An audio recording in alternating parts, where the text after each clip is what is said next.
You need to be both in order to achieve things in life, even though you want to be a very feminine and classy woman. You still have to be like a go-getter at some point, but you have to balance it out and you have to know where the middle ground is.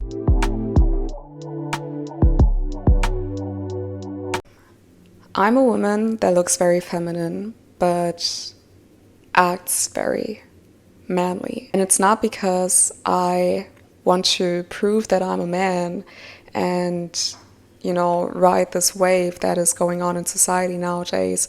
Women wanting to be like men, wanting to be like equal to men. Of course, we're all equal because God created us as equal beings. There is no one who's better than, but we come with our differences. And ignoring that or trying to change that brings issues with it.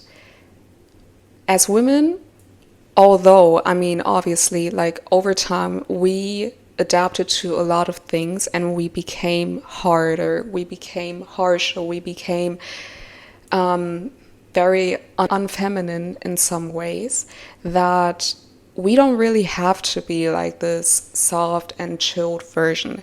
It's not necessarily fun to always be on the go, go, go as a woman. But I was like, I like hustling, so I like focusing. I'm self-disciplined. I can go to the gym 5-6 times a week and, just like be a overachiever. Like I'm good with that. Like I like it. It gives me like this adrenaline kick as if I'm like competing against someone. Yeah, I might try to compete against someone, maybe try to compete against men without knowing it. Because I was like, yeah, those men in my life aren't really responsible or aren't really like stable. So I'll have to take care of it myself. And that all happened subconsciously, not because I wanted to and not because I thought, okay, like this is a thing, let me just do it right now. It was just because this was my life path and I did get neglected a lot. So instead of crying and sitting in the corner, I just got up, put my pants on, and just got to work. And let me just say it like this. You need to be both in order to achieve things in life, even though you want to be a very feminine and classy woman. You still have to be like a go-getter at some point, but you have to balance it out and you have to know where the middle ground is. You have to know like, okay, this is a time for me to be like very focused and work and, cut all distractions and be like very in the zone. And that is like a masculine trait. That is a masculine like, energy in that case. But at the same time, you would have to be aware that you shouldn't be in this mood, in this zone, in this state all the time, like every day for weeks and months and years and all your life. Because you need this to move things forward in life, but you also need the other side being the version of you that is a bit more slower, is more calm, steps back and observes a situation, listens, checks in with herself, like, does it resonate with me? How do I feel about this? Even like observe things, and because we're emotionally intelligent, we can make up things, we can see things better sometimes than men do, and therefore have a great impact and can guide better. Because as women, we are very influential, and that's what they try to like hide in society, because it's more about like competition against men instead of noticing and being aware that we are already very powerful because we are very influential. So the saying that there's like behind every strong man, behind every strong leader is an even stronger woman is a fact. Whether it be, I don't know, Barack Obama and Michelle Obama, or whether it be John F. Kennedy and his wife. Like all these like very strong and authoritative figures had like wives that weren't like in the public, like, also being authority figures and then them like two like alpha figures clashing against each other. No, it was more over she was more in the background, but was well aware that whatever she's saying is very weighs very heavy in the decisions that her husband makes. And that just proves that we are very powerful. But if we're not aware of it, if we believe that, oh, okay, we have to like fight to be like somebody else and try to be better than somebody, again, there is no better than. Whether you're a man or you're a woman, there is no better than. We're all equal in God's eyes. So trying to bring that across actually weakens you in your power, in your authority position of being influential. I understood that myself, and when I understood that, I was like, oh wow, all this work for what? I mean, definitely I'm proud. Like, where I'm at right now is definitely because I had seasons where I was very in my zone, very focused, didn't really like take care of myself, which is not good, and just, did the work, and now build a reputation, build a brand, build something that I can like bring forward, and it's tangible. Like, I can say like, hey, this is what I've worked on, this is what I can do, these are my skills, this, that, whatever. And then therefore they accepted my offer to come here and create content for them and to basically stay here for free, which is like that. Literally, like, if you would have asked me, Martina, what would you do like for every day without even getting a dime for it, like without getting paid for it, I always said travel, content creation, because I love traveling and I love creating content. And then getting paid for it or not paid for it, I'll still do it, because no worries. Like, just send me somewhere in the tropics and I'm good. But I'm here in cold Canada, but we're still loving it. Yeah, we're still loving it. Anyways, that proves that you need to be both in order to move things in life. But now that I'm here, I could have been like, first week has passed, right? I could have been so like, okay, let me go like downstairs to this co-working space and work, because I have so many ideas and plans and visions that I want to birth, that I want to bring into life. But, and this is very new to me, like just a few months ago, I got anxiety when I didn't open up my laptop. I got anxiety when I didn't work for minimum 5 hours.